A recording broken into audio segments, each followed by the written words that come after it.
Like Celia Cruz. Yeah. Hey, it's the Godawful Gospel Hour, and we have Celia Contreras here with us, just hanging out. What's up? So you probably had did you win Kill Tony? She killed Tony. I think you had one of the best Kill Tony scenes that are the clip There's been that I've seen. a lot of good Kill Tony moments. Yeah. But, I think I'm the second most viral one after Cam and the Rocks. Oh yeah. Which, when I watched the Cam Rocks thing, I watched that over and over again. I could not stop laughing. Mm-hmm. You did what I like to do. When I go to a restaurant, I order from the side of the building. If the building says catfish, you get the fucking catfish. You followed the instructions of the thing. It said kill Tony, and you killed Tony. Yeah. You did the thing that it said that you were supposed to do. There's a lot of people that go on that, and people watch it for cringe reasons and go, oh my God. But your thing went big because it was heartwarming, and it was, makes people smile. And it's good for the algorithm, for people to watch things that are positive instead of... It's bizarre to me still, So, it happened, Kill Tony's, 3 weeks behind, so all that happened 3 weeks before the episode dropped. Yeah. And, the same night I got up again with the Roseanne episode, my episode had dropped, and I had been on the Ty Rivera episode 3 weeks before. Yeah. But, I was expecting to go up, and, was one of the last names called. But, I was there, and, I was getting ready to go outside and smoke a cigarette, and they're like, Celia Contreras, and I'm like, oh, shit, really? I'm like, okay, this is happening, and I'm like, shit, what am I going to say? Yeah. You're ready with your shit, though. You banged it out. You got one-liners. This is my favorite kind of comedy, is dark one-liners. Yay. I'm the Anthony Jeselnik of this scene. Just kidding. I mean, there's people that had done that before, but he was the Elvis of dark one-liners. Yeah, well, fucking Sad Man Rick has one-liners. Mm-hmm. I like my comedy like I like goth girls' eyeshadow. Dark one-liner. It's a dark one-liner. What's the Phoenix scene like that you left behind? How's it going? It's really cool there.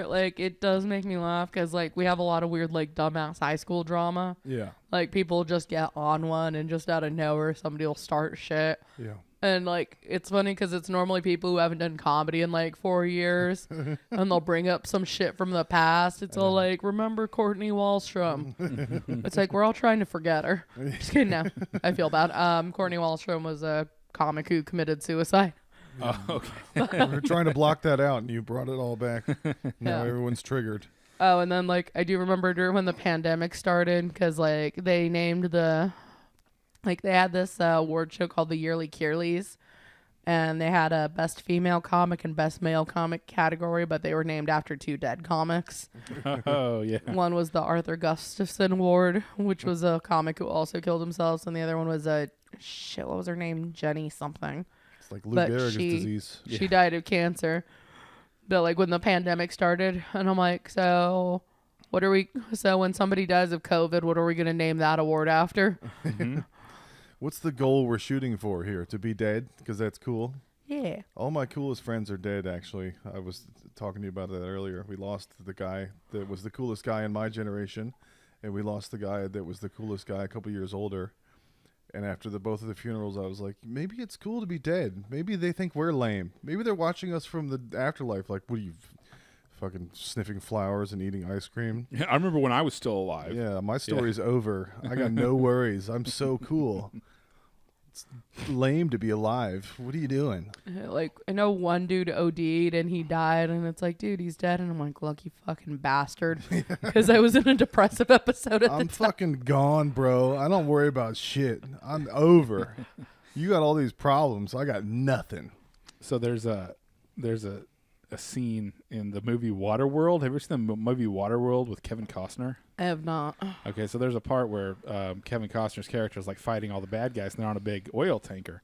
And there's an old skinny man who lives inside the oil part, where they keep all the oil, and he's just forced to live down there and keep track of how much oil they've got for the bad guys. Yeah. And so Kevin Costner walks over with a flare, and he drops it down the hole into the oil tanker area, Yeah. and the guy sees the flare coming down and like the explosion starting. He goes, "Oh, thank God!" Thank you. And I was telling a friend of Let mine, it end. that's whenever the nukes launch, that's what I'm gonna be like. Like, at least I'm going out with everyone else. That seems really fair. Well, everybody was trying to be chill during COVID. Like, it's not a big deal. Whatever. Nothing's going to happen. And it would have been really funny if, like, you acted like it was no big deal and it was actually the apocalypse and you ended up being the last person and you're like, yeah, well, I don't understand what the problem is. Everything's mine now. This is great. You just Groundhog Day your way through it like you're the last guy left. You I told figured out it all everybody out. Just Just chill fucking out. breaking glass Yeah. doors into different establishments Yeah. for food. It's all like, this is my Dairy Queen now, bitches. Right. Just chill out and die like a man like everybody else. So you moved here 4 months ago. Yes. Why did you move here? What did you hear about Austin in Arizona? I heard it was a good scene, but like, so I did well in Flagstaff, Phoenix. Yeah. But the thing was, only comics would book me. The clubs didn't really mess with me. Mm-hmm. And I'm like, well, it's probably gonna be the same over there. But like, I was told there was more opportunities, and Yeah. I met like my homie John Carden. He like came to do a set at House of Comedy, and he brought Darian Irwin with him. Okay. And like Darian was telling everybody, it's like, yeah, I can pay my rent off of comedy alone right now. Yeah. And I'm like, yeah, that sounds like the life. Our friend Peasy has a podcast, Lie, Cheat, Steal. He pays his bills off of it, and he's still doing it remotely with this girl that left here and went to New York. Oh, fuck yeah. Like, I just started getting paid on Facebook, and they pay me for just posting shit. Yeah. Like, not even reels. Like, I just write something stupid, 100 people like it, I get $1. Nice. When did I didn't know about that, man. Now you That feel must like be you have new. to do that all day as Yeah. often as possible. Like, because not we all get a day, but I'll dollar. do it like once or twice a day. Like, I'm not greedy. Yeah. It's either this or filling out quizzes, and this is more fun, right? Yeah. So what would you say is your impression of Austin, having been here 4 months?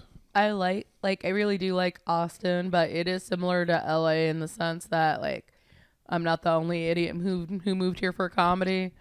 Oh, No, it's definitely like- not. Yeah. Yeah, and it's like, my thing is I've been doing comedy for 7 years. Nice. Mm-hmm. So, like, I looked impressive when I got here because I Yeah. have 7 years of material. Yeah.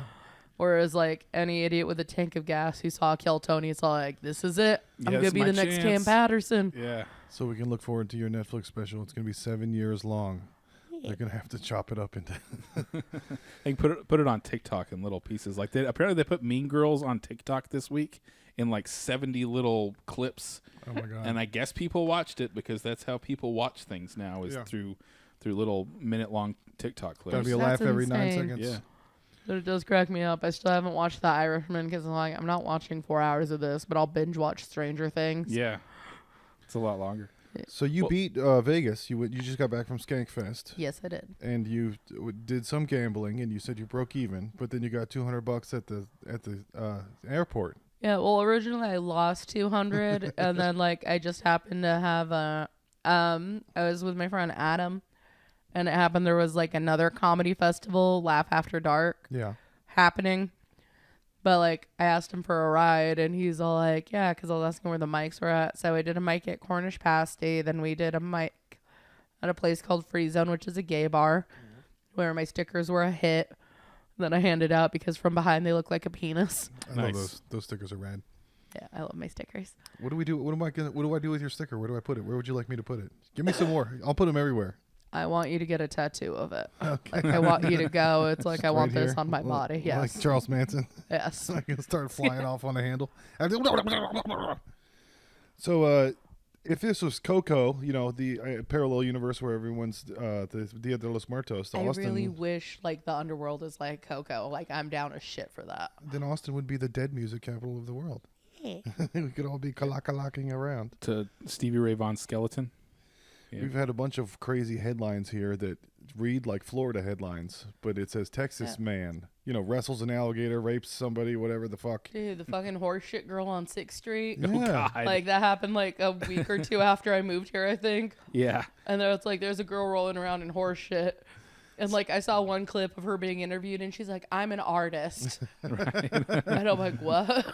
Yeah, Austin used to be the live music capital of the world. Now we have a huge comedy scene, but it's going to just end up being called Big Florida, I think. It did crack me up because like there was a little festival on 6th Street Yeah. where they closed everything off, and there was like like stands and stuff everywhere. Oh, was it the Pecan Street Festival? It was like 2 weeks ago, 3 weeks ago, maybe? Something like that. Yeah, we were down there at Vulcan because Josh did a spot for John Stringer. But like I had no idea what was happening, and I live right on 6th Street. I live in the lodge, like above above a bar. That's the dream. I saw that. And I was like, wow, I always wanted to do that. But like, I go downstairs and I see all these like vendors and shit. I'm like, what in the name of Harry Potter is going on here? Social anxiety. Turn around. Go to bed. Yeah, like walk through the Diagon alley. Yeah. Well, I had to go down because I owed my friend money and I forgot to give it to him. So I'm like, fuck, I need to go to an ATM. So like I go downstairs and like as I'm walking, I realize it's like there's children on 6th Street. That's unusual. And then I realized nobody had asked me for money yet. Yeah. And I like look down the street, then I look at the other side, and I'm like, where are the homeless people? And I'm like, holy shit, they killed them. Yeah. They shot them dead. The final solution. Like I almost went in the alleys to see, but like I just had a feeling if I looked in the alley, it'd be like a couple Texas Rangers with shotguns, just like having them corralled in. Dude, when I first moved here, I got pulled over in my car by a bike cop. I was stopped at a light, and it was a rash of like stolen Camrys, and I was in a Camry. I was waiting at the light, and I was looking at these bike cops, and the guy just pointed at me, and he was like, come here. I was like, I can't pull over any farther. Where do you want me to come here to? And he just walked up to the window, and it was like license and registration. And I gave him my shit, and he was like, there's been a bunch of stolen Camrys, so I was just making sure you didn't steal this car. I was like, this town's rad. I just got pulled over in a car by a bike cop at a light. They're on top of it, but it's been deteriorating. Yeah, it's not like that anymore. So this did make me laugh. So I was tripping balls walking back from Narbar, and a group of cops waved me down, and I'm like, oh shit, they know. They're on foot? You're on foot? Yeah. Okay. But like I walk up to them and I'm like, yeah. And he's like, were you on Kill Tony? Nice.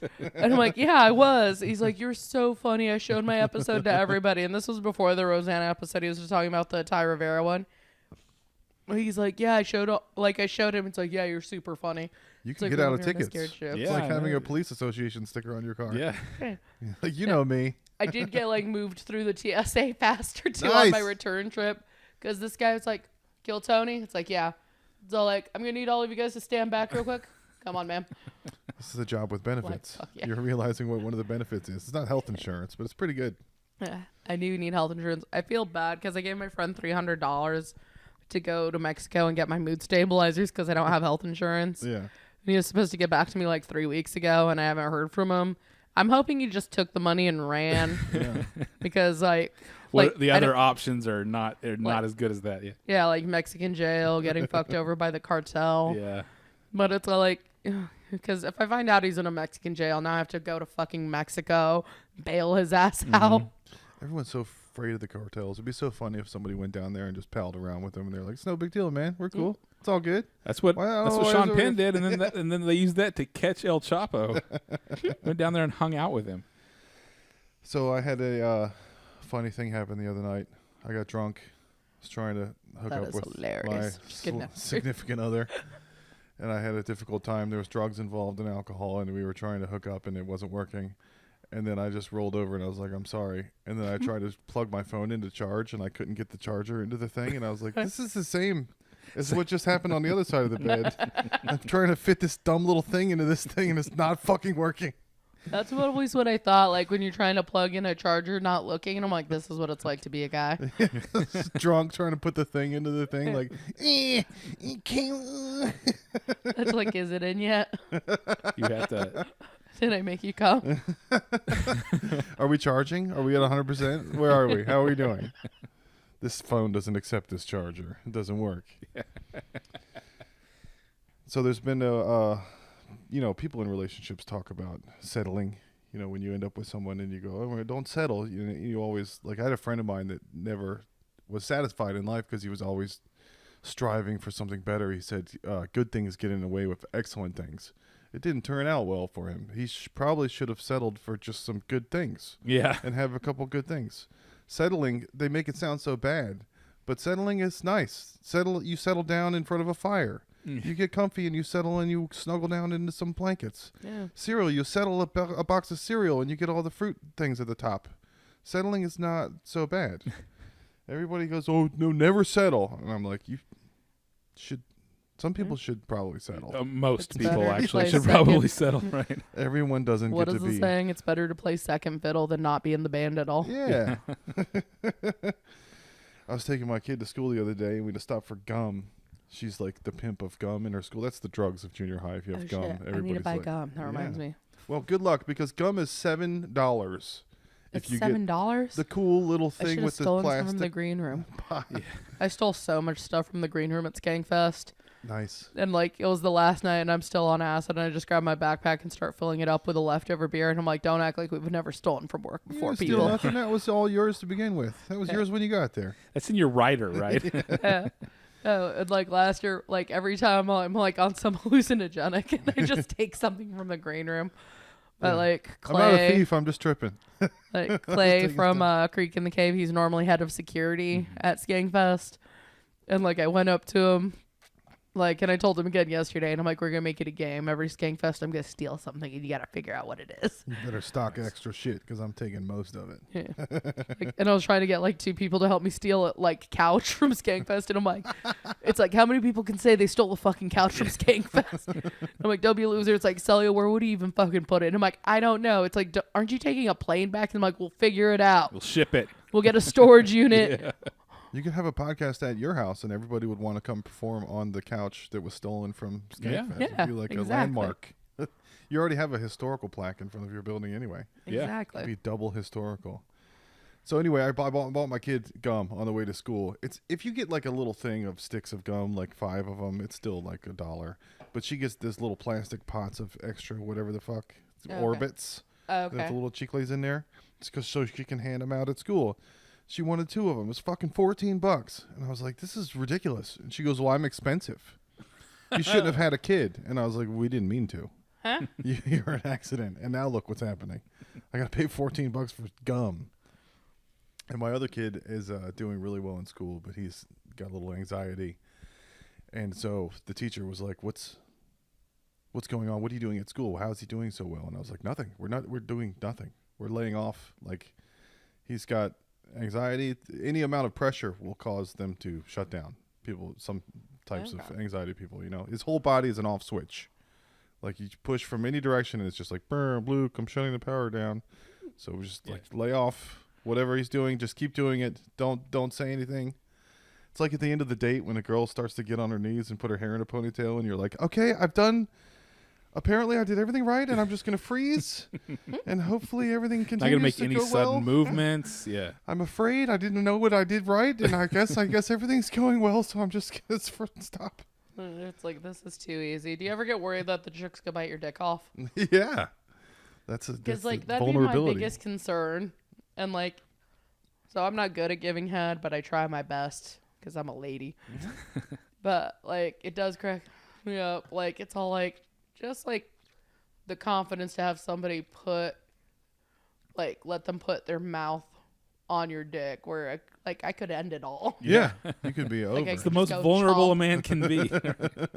Maybe it's the danger. Yeah. It's hot. The danger But is like, hot. now I do think about it because it's all like, okay, I am a fat girl. It's like my first instinct when something goes into my mouth is to bite down and start chewing. Don't make that public. You're I gonna scare did him off. have one guy ask me to like chew on his dick, and he's like, bite it harder, and I'm like, are you sure? And he's like, yeah, and I'm like biting. He's like, harder, and I'm like, I really don't want to bite your dick off. Yeah. He's like, harder. I'm gonna take it all. It's going. So at the beginning of COVID, I remember trying to be like chill about it. I was like, yeah, whatever. It's no big deal. And everybody kind of ended up getting in big trouble. And hopefully it doesn't happen again. With a family of 4 like I have, it's you don't want mania in the house. Whenever anything crazy happens, like the news came, and it hit my wife and I first. So we didn't want to keep everybody calm. We didn't want to freak out. But the kids are watching YouTubes, and all their favorite YouTubers are walking around outside going, he doesn't have a mask on. And I was like, okay, it's hitting them. They're getting it. Like, everyone's going to be careful. But it's more fun to just be chill about the apocalypse and be like, whatever, I don't care. Yeah, but then a month and a half into it, lightning struck your house, and then like firemen stormed into his house to check and make sure his house wasn't going to blow up. So That was a bird's fault. We had a grackle on the peak of the roof, the point, and it attracted the lightning. That's like that weird overweight raven, right? Yeah. Okay. There's cokehead bitches in Austin. We call them gackles. Okay. They're like grackles, but they're gackles. I'll say, man, grab another beer. Yeah. Go ahead. yeah, Take a break. and we'll take a break here real quick because we just hit our first segment.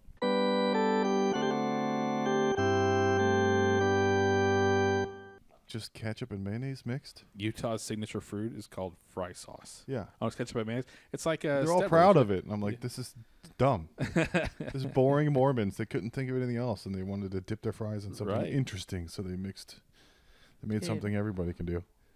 I miss, so like, it's called Filiberto's, but like that's the go-to place at the end of last call where you go. It's a 24-hour Mexican restaurant, and they have breakfast all day too. It's still there?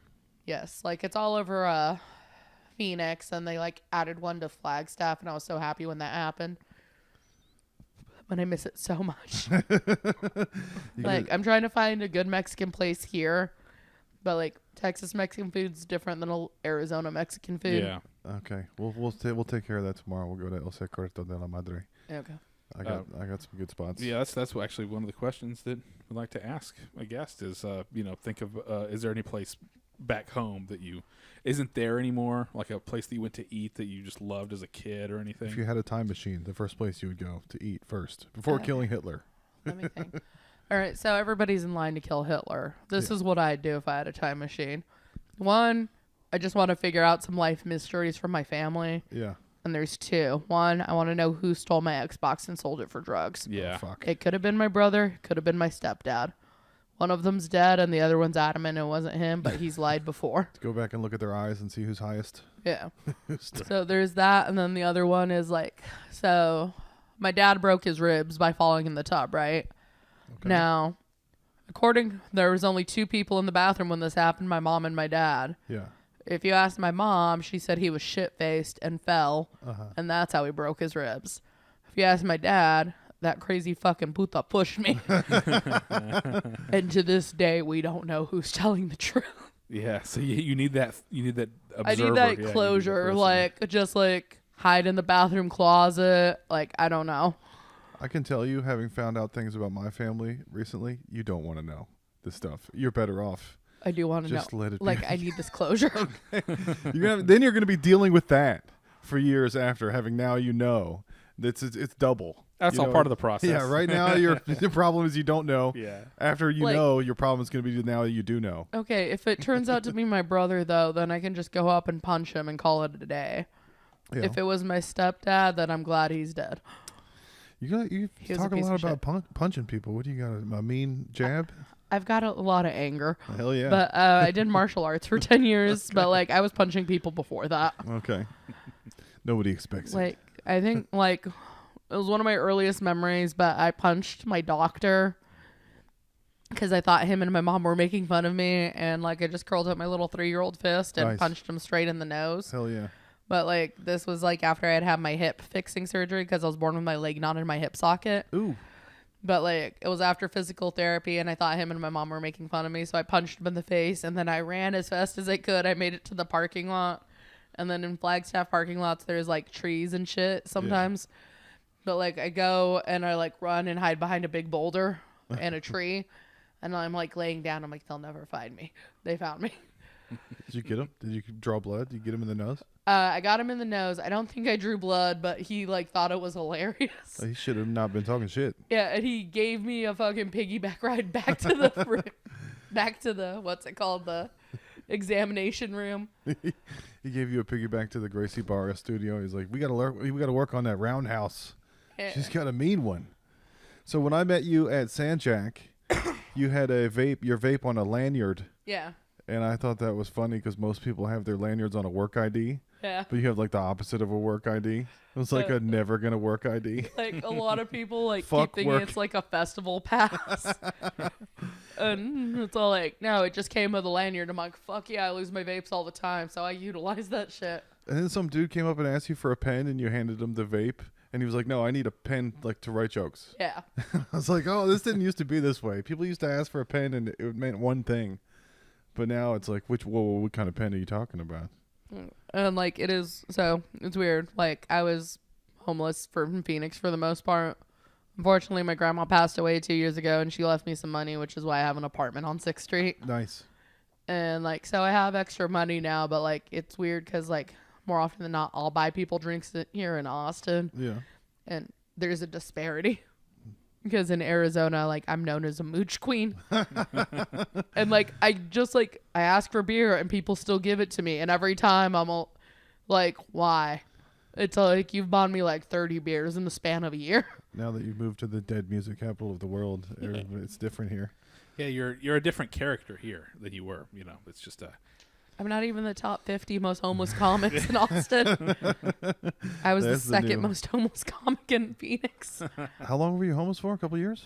It was on and off again for 10 years, and that was like even before I did comedy because my mom, like, God rest her soul, but she had terrible taste in men. Yeah. And her last husband, the stepdad who may have stolen my Xbox and sold it for drugs, she met him on the bus. Turns out he was homeless. He came over for a date and never left. That he turned out to be just an absolute piece of fucking shit. Yeah. And my mom stopped paying rent and would just buy him like meth and alcohol. Okay. And yeah, we ended up getting evicted like 3 times because of this. I don't think there's any such thing as terrible taste in men. There's just taste in men, period. Having a Yeah. daughter and looking down the barrel of like who she's going to end up with. Every dad always hates every dude that comes over. It's like, you're going to ruin her life. Well, it cracks me up because my mom, she was the opposite. She wanted me to have kids. So when I'm 15, she's introducing me to 25, 30-year-old men. Ugh. Yeah, because like she was 17 when she married a 37-year-old man with 5 children. This is generational trauma. It repeats itself. You got to break the cycle. You've done it. I You're did here, break you the got away. cycle. I was the first person to get therapy in my family, and everybody was giving me shit for that. And they're like, no, it's a like, you don't need therapy. You just need God. God is punishing you for being a sinner right now. I got told, like, that's their go-to. That's what therapy used to be. Which cracks me up because, like, Deadly hubris. I am still religious and I do go to church, like, maybe once a month. right? Yeah. But I'm not a fucking dick about it. And I'm not sitting here like, it's like, you're atheist. I don't give a fuck. You're probably right. But this gives me comfort, and this is what I'm doing. Yeah, one of my favorite things when I went to church was they would say, God's not going to mow your lawn. You know, you can depend on him for But what if he positivity did? and joy and peace, but Why not? I you thought you can't could just do anything. lay down and have him do all your shit. You have to actually do some of the shit. Like, God, just turned my lawn into weed. Then nobody has to ever mow anything. Yeah. You did it in the Garden of Eden. You know there was shit growing in there, man. The good stuff. So there's a return to work thing happening still. They're making everybody come back to the office, and everybody's calling it mandatory attendance, which 5 years ago used to be just called going to work. But everyone feels now forced to attend work. We have mandatory meetings. They're making us come in 3 days a week, and they've hired a bunch of people during COVID from out of bastards. town that live like an hour away. So they've been telecommuting for 3 years, and they're like, what the fuck now? I got to go to this dumb place? Buildings are obsolete. I don't want to go. I don't know where my work pants are. I've been wearing pajamas for the last 3 fucking years. It's fun to hear people act like they're being forced to go to work when it used to just be called work. You go to everybody has to go. Okay, so I did do a couple of work from home jobs, and I'm not gonna lie, I Winnie the Pooh'd it. Yeah. Like I'd be Oh, yeah. wearing a nice top, like for when I talk to my interviewers, but like just naked. Yeah, you got to air it Well, out, now- man. Yeah, I think a lot of people did that because the webcam on the laptop only, only goes to, that like, far. right Yeah. here. I should have done that. I got COVID balls from sitting in not showering for 2 days. I was like, I'm so itchy. What have I done wrong? I should have Winnie the Pooh'd it like you. Maybe I would have aired it out better. Yeah, right in the middle of COVID, I went the longest I've ever gone in my entire life without taking a shower because we had a really horrible winter storm that knocked out power and water for everybody. Oh shit, I forgot about that. So I had power, but we didn't have water for like a week, and so think I I'm didn't gonna take a be shower. Fucked. Those are shady apartments I live in. Oh yeah, yeah. You don't have a fireplace in there or nothing. Yeah.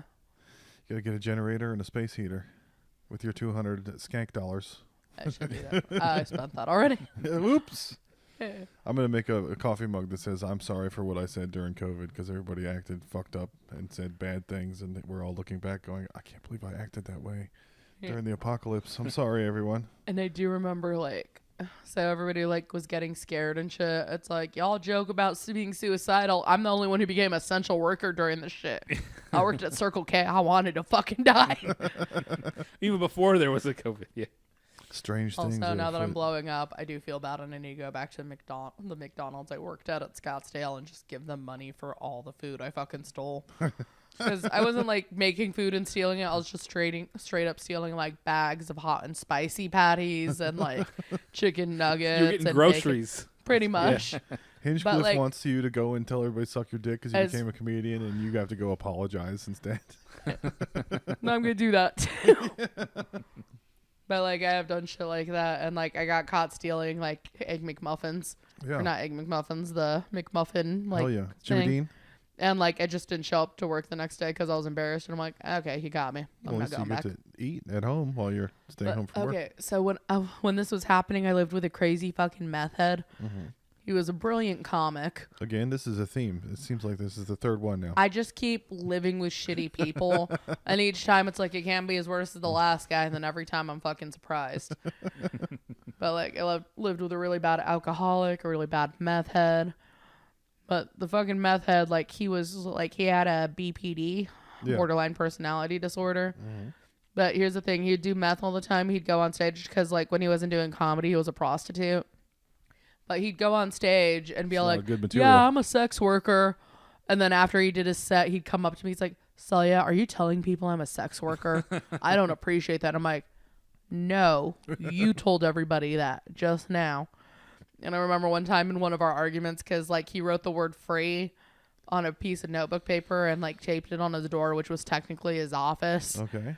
And, like, so he's, like, saying all this shit. Oh, and he also told me everybody in the scene was tired of me and, like, I was arrogant and how everybody hated me and how I thought I was better than everybody else. These are meth thoughts. Yeah, like, he was saying all this shit. So, like, I believed him because why would he lie? So I posted on, like, the Arizona Comedians page. I'm like, I'm sorry for being rude to you guys. And, like, I was just proud of myself. I didn't mean to. Yeah. Like, so I do a post and, like, everybody's like, what the fuck are you talking about? You're, like, one of the nicest people. Yeah. And I'm like, really? And they're like, yeah. And somebody else like messages me. He's like, what the fuck are you talking about? And it's all like, he told me everybody hated me because I was arrogant. So it's like, first of all, you're funny. So you deserve to be fucking arrogant. And like, so it was a whole thing. But he got mad at me for that. He's all like, why did you post about it? And I'm like, you said everybody was mad. I wanted to apologize and make it right. And he's like, well, now you just made me look like a fucking idiot. So this is another stereotype you've destroyed. You beat the house in Vegas. You killed Tony on Tony. And everybody says if you're surrounded by assholes, look, for the common denominator, maybe you're the asshole. But it sounds like you actually were surrounded by a bunch of assholes. And it wasn't you. It's like a magnet. Like, I am an asshole, but, like, me and my brother are, like, catnip for crazy people. And my sister to an extent, too. But, yeah, dude. So you were raised religious, or you just, like, going checking in? Both. Okay. Like, my dad was the more of the religious one, but then he discovered a higher power than God. It was cocaine. Hell yeah. No, like, he got really bad into drugs, and he just started getting worse and worse. Like, my dad, when he was sober, coolest fucking dude in the world. Yeah. But, like, then that little flip would switch, and then the police would be called at some point in the evening. Sounds like a story my children will be telling in 10 years. My dad used to be so cool, and then he got back into comedy, and everything fell apart. So we had prayer, before dinner. Did you guys do that when you were little? Everybody hold hands? Not before dinner. We just went to mass, and like, we went to a lot of funerals. But we'd go to, like, Sunday we'd go to mass, and then Saturday and Friday we'd be at funerals. Okay. And it was just like doing the fucking rosaries and shit because we're Catholic. Yeah. But my mom did stop taking us to church when we were like 7 and 8 because me, my brother, and my sister started laughing in church. And I don't know why they were laughing, but because they were laughing, I started laughing. Somebody farted. They were waiting for someone to smell it.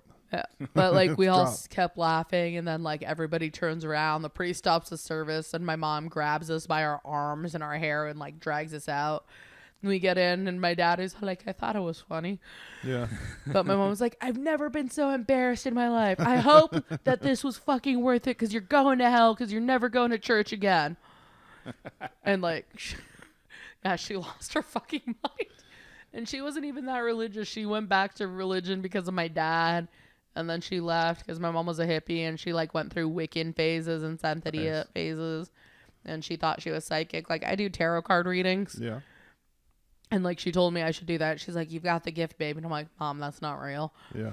But I am actually good at it. But I don't think I'm psychic. Like, I think it's like the energy from the cards or whatever. Well, you can tell anybody a change is coming, and then the change comes, and they're like, you're right. Oh, but so many people call me a witch because I do it. And then like when Burner. I was just joking and somebody was, it's like, Celia is, it's like, wait, Celia, how'd you know that? And I'm like, I'm a witch. And like that. And then the power went out. Nice. Oh, that's awesome. That's power. And I'm like, that wasn't me.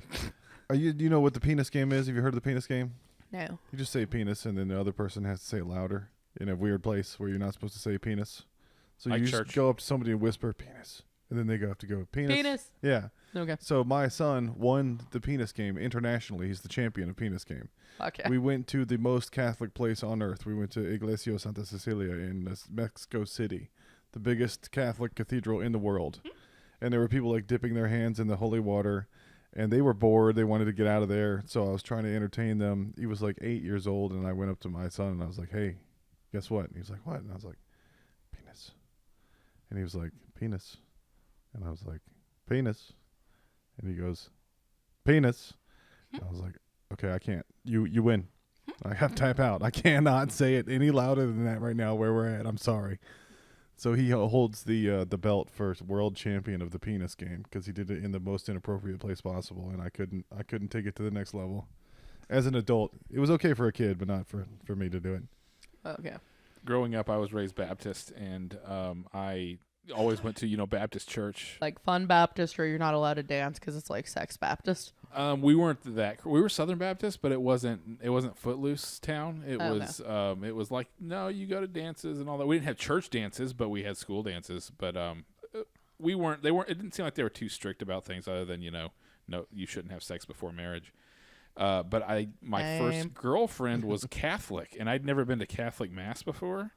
There's a little thing that you have to kneel on because you keep having to get up and then kneel and then get back up and sit back down. Yeah, it's a fucking workout. Yeah.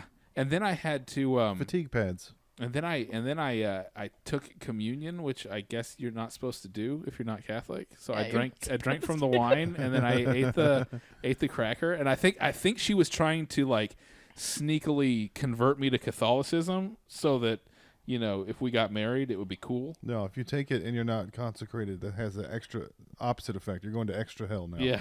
You're going to double hell. So my brother's first daughter from his first marriage is half Hopi, right? Uh-huh. And they took their Hopi like beliefs in religion real seriously. And my brother was like, you know what? I'm not as a hardcore Catholic. It's all like, this is important to my wife. She's gonna be Hopi. My mom lost her fucking mind. Mm-hmm. But so like what my mom did is she went up because like they say you can baptize somebody like with your spit or whatever. Oh yeah. Nice. So my mom like goes to the room while she's like laying down and she does that and the cross and like baptizes her. We get in the car and it's like, Lee Evan's safe. I'm like, what? It's like, Lee Evan, I baptized her, so she's not going to hell It's all anymore. good. We're clear. We're good. And I'm like, what do you mean you baptized her? And she's like, I did the sign of the cross and everything like you're supposed to. And I'm like, Gangster. did you tell David and Leo you did that? And she's like, no, because they wouldn't let me. Yeah. And it's like, Mom, you can't do that to somebody else's fucking kid. It's like, oh, excuse me for wanting my granddaughter to go to fucking heaven. Sneak a baptism in under the radar. So we prayed before every meal, and you hold hands and close your eyes. And one night we prayed, and at the end, my dad did this. It's a pizza prayer. Whenever there's pizza, he'd be like, thanks, God, bye. Because everybody's trying to eat pizza, it just got there, it was hot. And my sister goes, Josh had his eyes open during the prayer, and my dad nailed it. He goes, how did you know? And I was like, oh, snap. You had your eyes open. That's how you knew I had my eyes open, and now you're in trouble because you tried to get me in trouble. The same thing happened in traffic on Manchac. I was driving home. I was playing Pokemon or whatever on my phone. It's a ton of lights So you just stopped. This lady comes up next to me and she goes, "You've been on your phone for 10 minutes in traffic. Put your phone down." I'm like, "We're stopped. We stopped and then we stopped again. And you've been looking at me the whole time. So you should also be looking. Nobody's looking at what they're supposed to be looking at. You got caught by Dad, lady." She's as distracted looking at you as you were looking She at got your phone. Pissed off. Yeah. I can't believe that guy's looking at his phone at a red light for 10 minutes. So I have a cousin who like recently started driving for Uber, Yeah. and he's like, everybody in Flagstaff drinks and drives like recreationally. Like it's like, you want to go for a drive? It's like, yeah, let's pick up a pint. And just like drinking Jack Daniels while driving, just like. Hell yeah. So like he does that, and like he do it with his kids in the car. But he started driving for Uber, and I'm like, "Are you texting?" And it's like, you need to stop texting and driving. You need to stop drinking and driving. And he's all like, "Hey, I don't drink and drive with my customers. It's like I just do that with my kids. I made them so I can end them. I have standards." And I'm like, that's fucking worse. Your kids should be more important than some fucking driver who's giving you $2 to drive them across town. So is there a Flagstaff personality type? Like we have people from Baltimore, we call them Baltimoreans. We have people from Manassas, Virginia, they're called Manassholes. People think they're autistic, and it's like, no, you're just from a bad part of the East Coast, and you're just shitty because that's how everyone is. If I remember, it's Flagstaffonians. Nice. But like people in Flagstaff are really into two things: biking, hiking, and kale. Okay, that's 3 things. Also, we were in the top 100 cities for binge drinking, partially because we're a college town. But if you ever get the opportunity, Hell yeah. go to Flagstaff during NAU homecoming. It's called Tequila Sunrise. Okay. So basically, Saturday, all the bars open at 6 a.m. All of them. What the fuck? And you drink until 2 a.m. And if Those you take people are still up at 6 a.m. They didn't get up at 6. Yeah, they are, because like the plan is you buy like a couple of like 30 packs Yeah. and like you pregame, Hell yeah. and then afterwards you keep drinking, but it's basically just 24 hours of fucking drinking. It's like Flagstaff Mardi Gras. Yeah. Yeah, you don't want to fall down and get cut. And You'll no, get a like flag. everybody dresses up in different costumes. Mhm. It's like a weird Comic-Con, but like everybody wears different things. Like one time there's like these 2 girls in like Santa bikinis. Nice. So like red with the like little white fur trim, and like one of the girls tripped and grabbed the other girl's like bra and fell down. So like she ripped off her like bikini. Everybody wins. Yeah. And then I remember the last time I was there for Tequila Sunrise, it was all like I was doing tarot card readings. I'm like, damn, Tequila Sunrise is not what it used to be. Like it seemed very chill. As soon as I think that, I'm like, I'm gonna walk over to the Hawaiian barbecue place. And as I'm walking over there, then it becomes Tequila Sunrise. A fucking brawl breaks out. First, it's 2 like native bitches fighting, and like the girl keeps getting up, but like the other girl knocks her down, and she ends up pissing herself. But at that point, her man gets involved, and then the other girl's man gets involved, and then some white guy dressed in like a generic Superman outfit gets involved, and then it's just a fucking brawl. And normally I'm like the one who's like, okay, no fighting, this is stupid. But this time I just sat back and watched the chaos. Nice. I sat like on the like little wall divide, like I perched up, grabbed a cigarette. I'm like, this is the Tequila Sunrise I know. You don't want to get in a bad brawl. You might fall down and get a boo-boo and get a Flagstaff infection on your elbow. Yeah. So, Donnie, you were telling a story about your brother that you whacked him in the chest with your knee and he saw an angel. Yeah, yeah. My grandmother did the same thing. She used to tell me all the time when I was little. She was like, I saw an angel once, and he told me that my life was special. She just did it to, like, be an edgelord, like a Christian edgelord, like, ooh, look how cool I am. She was trying to get Christian attention, edgelord. basically. She didn't fucking see an I've angel. got angels talking to me. She was Oh my very God. religious. When I married a non-Christian woman, she texted me on Facebook and said, what's going to happen if the rapture comes and you get taken and she gets left behind? And my wife wanted to grab my phone and text her back and be like, honey, he feels the rapture every day, okay? Oh, we got yeah. plenty of rapture going on around here. That's funny that the Left Behind stuff has gone away. Like I don't know though. So around the turn of around like when it turned to 2000 and Yeah. in the early 2000s, there was these terrible. I read all of them.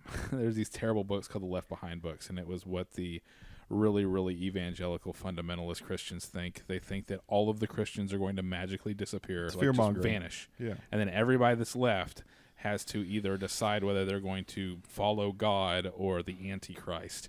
And they have like this specific things are going to happen over the course of 7 years, and it just goes on and on and on until Jesus comes back and starts murdering everybody that doesn't believe in him. That's how the whole thing ends. And they get to live with Jesus for 1,000 years. And then they let Satan out of the pit, and then Jesus throws him back in the pit, and then for eternity you just are in church, I guess. It's just church for the rest of eternity. But I haven't been hearing about that a lot lately, but I'm also not going to church, and I'm not following those people on Facebook. That's every advertisement for any product ever. Something bad is coming, and Yeah. you need our thing to stop from this bad thing happening. That's why I like Catholicism. They got money. They got fucking Medici money. They don't need your money. They're not asking for money. They're not coming after you, telling you something bad's going to happen. They just come in here and say the stuff and have peace and go home. Well, There's no sales pitch. All they want is for you to basically feel guilty, and then they're like, if They you just pay want us, you your won't money feel and not guilty to say anymore. anything Yeah. when they molest your children. Yeah. Well, them and the Jews, yeah, they all do that. Yeah, we've had that. We've had some of those in the churches I came up with. Some more, it's everywhere, man. Anywhere there's kids and trust, Yeah. where it comes from. We're going to take a break? Yeah, let's take a break. We'll be right back. Take a break.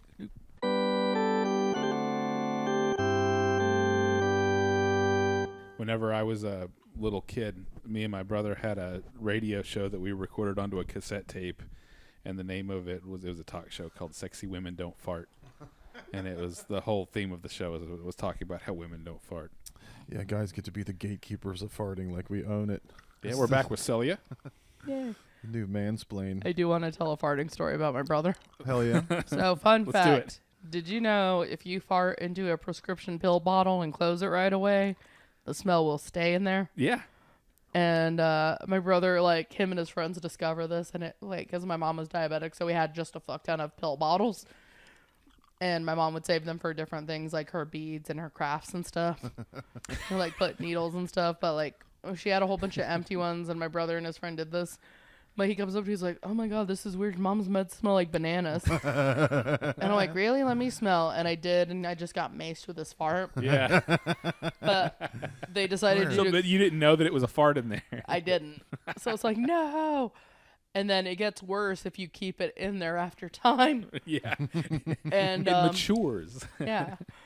So like him and his friends like saved Seasoned. like It can become seasoned. 8 or 9 pill bottles just full of their farts and left them there for a month. And I forgot about this, and my brother does it again. I was like, here, smell this. And I'm like, "Bleh." And like when it happened, I actually did throw up. And I'm like, what the fuck? So you went to Skankfest. I did. So tell us just about that. Like, when did you like you got there the first day? This Or is your second one, right? You went to the last one. Yeah, so I was officially on the last one. I got invited, and it was like the proudest moment of my life. I saw like a email from Skankfest, and I thought it was just the polite "fuck you, we went with somebody else" Thank thing. you Right. for considering blah, blah, blah. But like I see the Skankfest, and then it's like Skankfest Celia Contreras, and then I see offer, and I'm like, no fucking way. And then I click in it, it's like, you've been picked to be on Skankfest. It's like, if you'd like to be on Skankfest, send your bio and a headshot. Mm-hmm. And I see it, and I start screaming and crying, and I'm like, oh my God, oh my God. And my roommate runs into my room, he's like, what's wrong? Is the rat back? And I'm like, no, I got it, motherfucking Skankfest. And he's like, Jesus Christ, you stupid bitch, I thought you were dying. And then he leaves. He's like, I'm running late to work. And then he like goes outside, but then he comes back inside like right when, because I like go out to grab a beer. I'm like not proud of this, but toilet beer. Hell yeah. So I drink a beer while I wake up. Yeah. But like I'm going to get it, and like tears are streaming down my face, and he comes out. He's like, also super proud of you, ho. And then he goes, and then he leaves to work.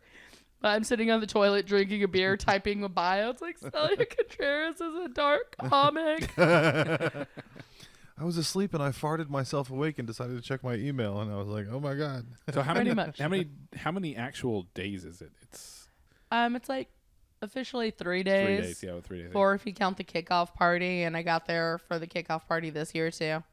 But originally this year it was just supposed to be John Carden's +1 because all the artists get a +1. But like 2 weeks before, I drunkenly messaged the dude. Yeah. who books it, and it's all like, hey, if anybody drops out of the naked roast, like, I'll be there this year. So if anybody drops out, like, I'm down to do it. And he messaged me, he's like, oh, I'm still looking for people for the lineup. You're on it. I'm like, cool. Does this mean I get an artist badge and a +1? And he's like, yes. And I'm like, okay. So I messaged Card, and it's like, you can bring a different +1. I'm on Skankfest.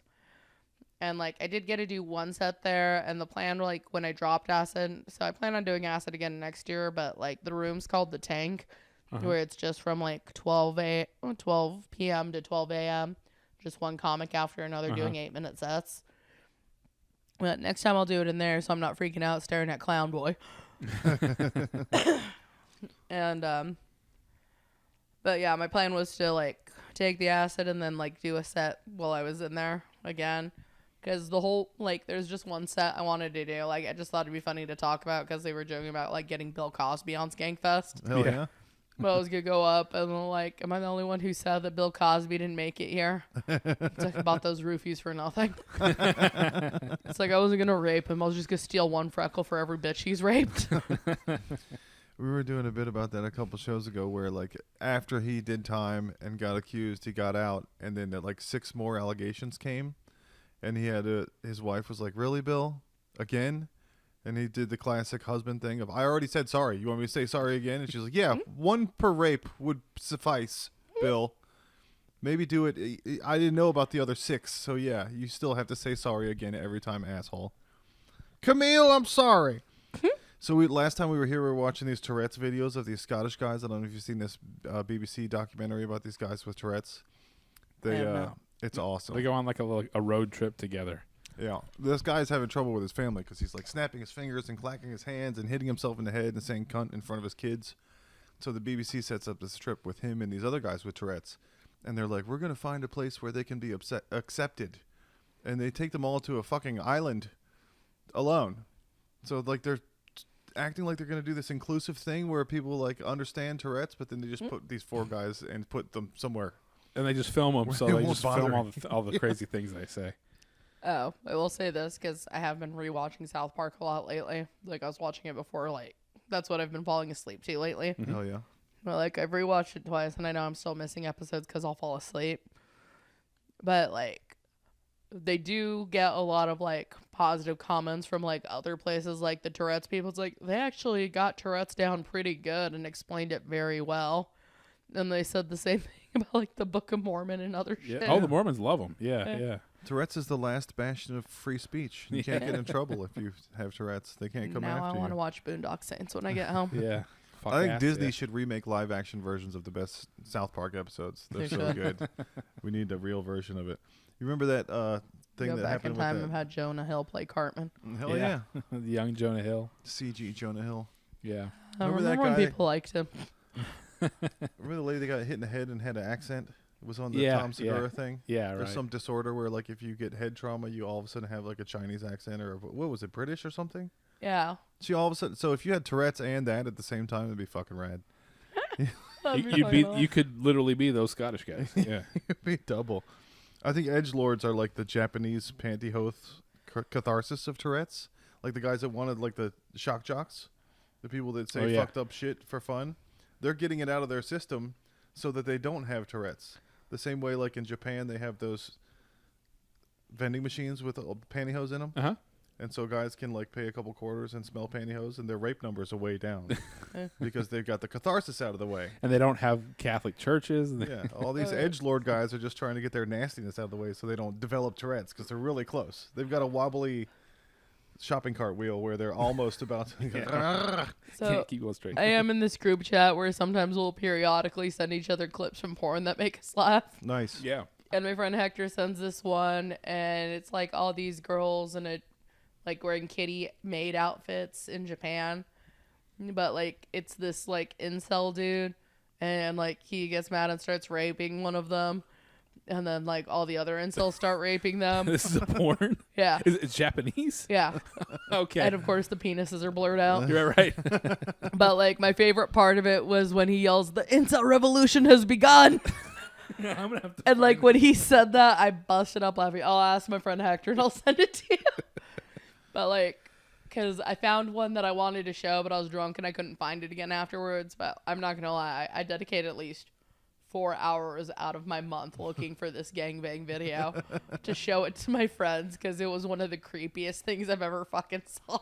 Yeah, the incels Because are like creepy. it's the standard gangbang. It's one white girl and like 10 black guys, but there's this one like black dude who is like 22 years older than all the other black guys nailing her, but he's not fucking her, and he's like wearing jeans, but like he has his hand in his pants and he's like kind of pulling it down, but he's like, you grown.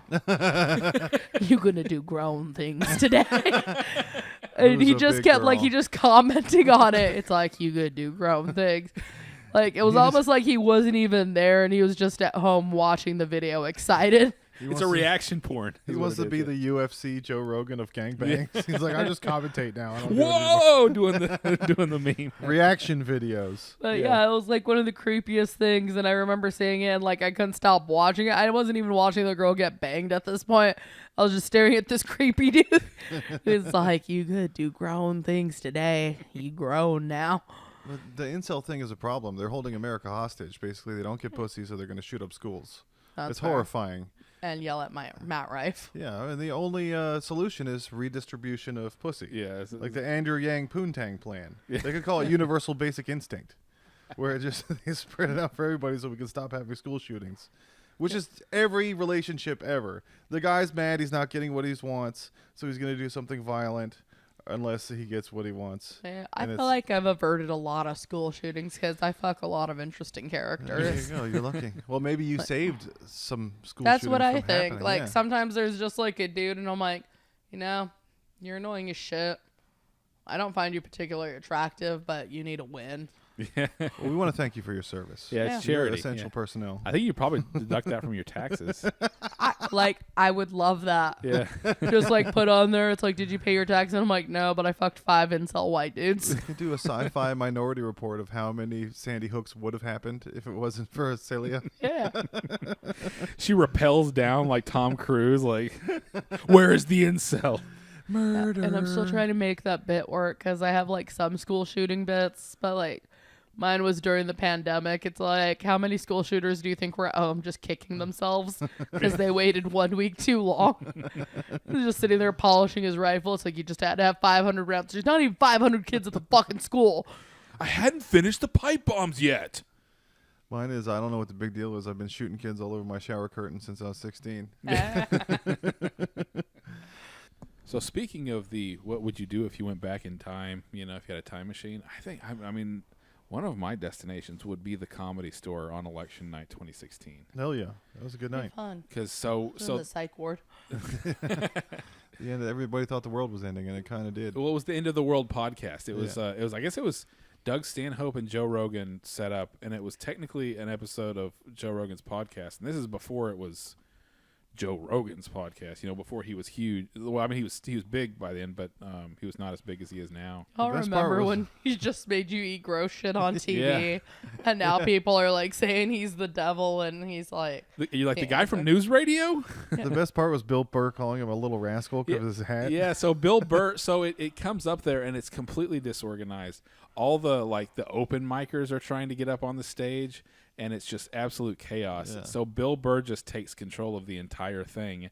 He out alphas Joe Rogan and makes him like, and of course Bert Kreischer's there. He takes off his shirt because at that point, the Machine story had just really started getting going, and Doug Stanhope's girlfriend was in a coma, so it was just a weird night. Yeah. But it is hilarious. And then of course, Morgan Murphy gets up there, and so Sarah June, they get up there and they start arguing with Bill about politics. And oh man, it's like 4.5 hours long. But I was like, man, I wish I could be in that crowd whenever that was going on.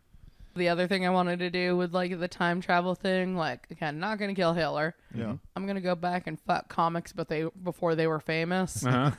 and like wear the same necklace, and then just show up at one of their shows. It's like, I think I'm your daughter, and then they just mentor me in comedy. That's a good idea. The inception of Yeah, just go up to Dave Chappelle. You're your own comedy grandma. Yeah. Show up. It's like I'm the Philip J. Fry of the comedy scene.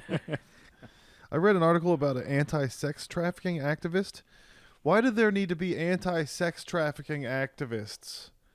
That's already, it's like when people go, I've always been very anti-murder. Yeah. Like, why are you virtue signaling about being against something that everyone's already supposed to be against? You could be like Ooh, look at me.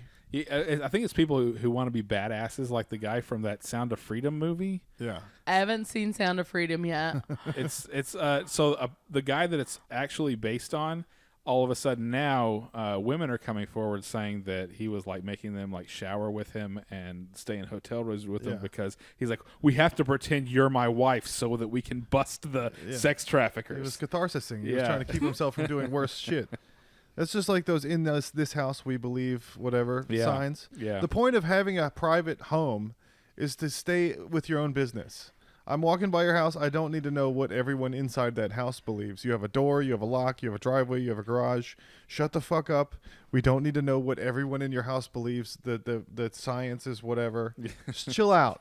We don't need it in the yard. The yard is for people to look at grass and nice things. They have a lot of those signs in Arizona when you were there. In this house we believe, and then it's like Black Lives Matter, women's rights, all that. It's no cool, human is illegal. Science is real. I had one friend who got shot with a beanbag gun during the Black Lives Matter protest. She was a white bitch, but like I had 4 white female friends get taken out because they were drunk and they went to it. And they were like trying to start shit with the cops. Don't go towards the danger. But like I'm sitting there telling them shit. Like my friend Liz was there. Like she's a 20-year career Air Force colonel.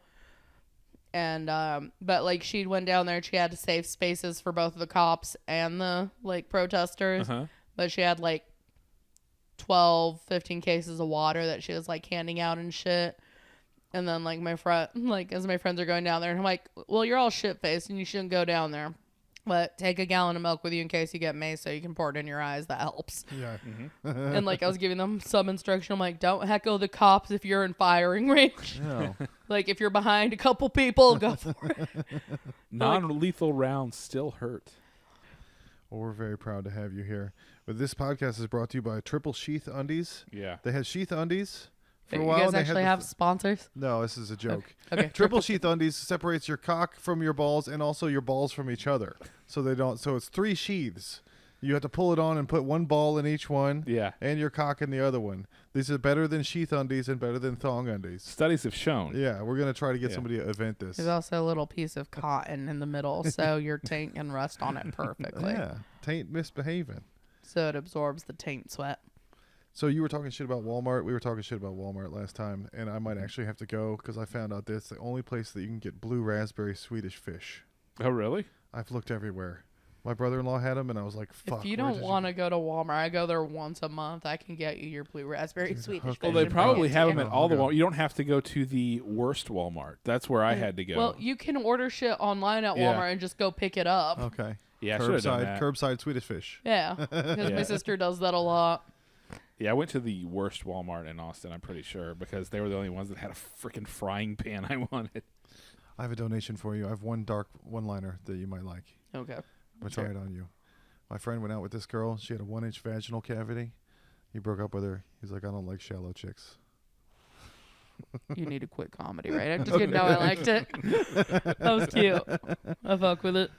All right. And then I feel bad because like people run jokes by me, and then I'll be like, "Yeah, I fucking liked it." It's like you didn't laugh though, and I'm like, "Do you know how much comedy I fucking watch? No, yeah, like you're not at gonna get a open mics or like when I'm at home." Well, that's good. Thank you for coming on the show, and we'll miss you, and hopefully you'll ever come back. So you're gonna get huger, Yay! hugest. Yes, Yeah, I plan on gaining weight. No, that's not what I'm talking about. What's a nice way to say you're extremely successful? Yeah. Yay! Well, the more successful Roseanne got, the in better shape she got, because you can afford the trainers. Okay, but and here's all the that. thing: I look like me now, and I get so much dick. Like You can marry one of those If I get meth-headed. Just about dick. Yeah. I know, but if I get skinny, like I imagine I'll just get annoyed even more. Pull a Roseanne and marry one of those fidgety, autistic Tom Arnold type. Tom Arnold guys. He just feeds you amphetamines the whole time. That's how you lose weight. You can see Celia touring with Roseanne, We'll just check Roseanne's schedule and Celia will be there. Yeah. And Just look up Roseanne Barr and then like go to her like main website and you can see all the shows that she has coming up. And then after that, it'll be the people that have said they're going to give me free tattoos tour cities. Yes. So what are your like social media? Like, All right. So it is weird. So like I was gonna say Flagstaff, for Facebook and TikTok, just type in my name. Oh, Face Talk, YouTube, and Facebook, YouTube, and TikTok. Just type in my name, Celia Contreras Comedy, and I'll pop up. Hell yeah, we're gonna tag you and everything once we get all the clips Like together. I am harder to find on Facebook for some reason, but worst case scenario, you can Instagram me. But my Instagram is Celia CELIA_A_Gram GRAM. So like Celia Gram. Mm-hmm. I made it when I was a weed dealer. Yeah. nice. If you're trying to find Celia, just book her on a podcast in 3 days and then stalk her like I did. I found her pretty easily. I was just trying to make sure she was back in Austin safe via Facebook, TikTok, and Instagram. And I did meant was to like, "Are do you this okay?" earlier. I feel bad because there's like so many people and then like 2 podcasts I overslept for. And then the girl was like, I'm still awake. And I'm like, okay, cool. I caught you at the golden hour. Yeah. All right, well, let's get you to the other one then. Yeah. All right. I think Later. that one's too late. But, like,